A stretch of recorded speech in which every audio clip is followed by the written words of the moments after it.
Tutol ang Vatican sa mga batas na nagpaparusa sa mga miyembro ng LGBTQ community.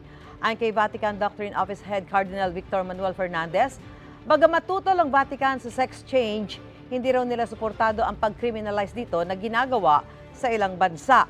Masakit daw para sa Vatican na makitang sinusuportahan ng ilang Catholic group ang mga anti-homosexual law. Noong 2023, sinabi na rin ni Pope Francis na maituturing na injustice ang pagpaparusa sa mga miyembro ng LGBTQ. Mga kapuso, para una ka sa mga balita, mag-subscribe sa GMA Integrated News sa YouTube.